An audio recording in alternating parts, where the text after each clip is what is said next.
Today is October 11th and I am at Occupied Los Angeles. Actually, I'm going back to school. I'm finishing my degree now at Cal State Northridge. I went to school in Memphis, Tennessee, and I got a couple of online classes here. The name of the paper is going to be the Occupied Los Angeles Times.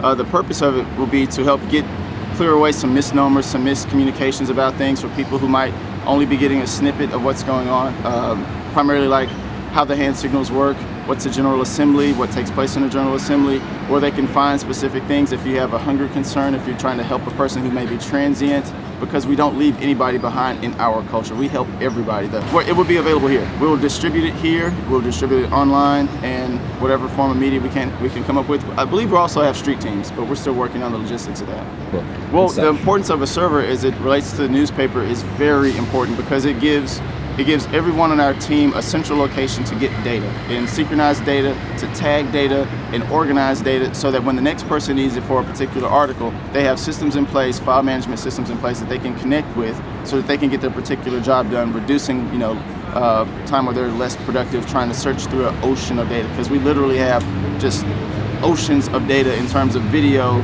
blog posts, Twitter feeds, other social feeds, live feeds that we have going on. So a server is detrimental for that because we can't live without it. It's absolutely important.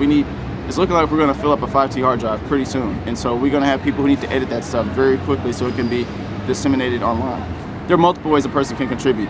We have people who manage our social media sites. We have people who just manage this property in terms of being an occupant, and they take their outside world skills, be it first aid, be it graphic design skills, and they apply it here. So if a person wants to help out Occupy LA, it can take place in many forms if you're not willing to camp out per se. You can write your local representative, you can send tweets on our behalf, you can moderate your Facebook feeds on posts that happen on the web, because that's what I've seen so far. People, if a person is passionate for a cause, they'll defend it regularly. This is not a liberal movement. A liberal movement is something that you can typecast and spin. This is an American thing that's not typecasted and spun. We don't recognize those social handles that we put on people that are divisive. Corporate greed doesn't affect just liberals. Corporate personhood doesn't affect just Republicans. It affects us all. That's the defining characteristic, that you can't just isolate to one particular group of this cause. It affects us all. When money stays at the top and doesn't go anywhere because a corporation is holding it, rich people are holding it, that makes the middle group of people suffer. The things a human being can do, a corporation can't do. Pledge allegiance, a person can do. A corporation can't do that, especially when you're a multinational country. You can't pledge allegiance to me in China at the same time because you're a corporate person. That is the biggest heap of crap in the world, but it's somehow legal. Gee, I wonder who that affects. Is that a liberal issue? Oh, no, that's an American issue.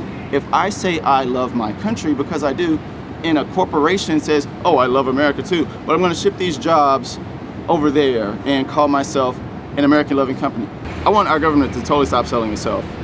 Let's get back to a democracy where the people have a voice, and not so much the people with the deepest pockets and the most legislative influence to getting policy passed.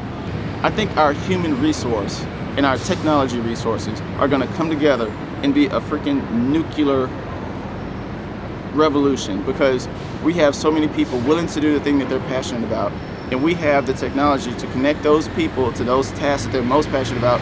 And when that happens, it's freaking magical. We need a server. We need a server now. We can't wait on a server anymore. We have way too many demands to be dragging our feet on a server. It's one of those detrimental things that if we're going to make our case, we have to coordinate. To coordinate, we must have a server. You can't mitigate that. It's one of those things that it can make or break our case, because we can't get our messages across. We need a server. We need it now. The work ahead of us is great. The time that we have is minimal. So we need everything done now. We can't wait, and we need the resources to do it now. So if you know how to do a thing, get here, get connected, and do that thing to your heart's content.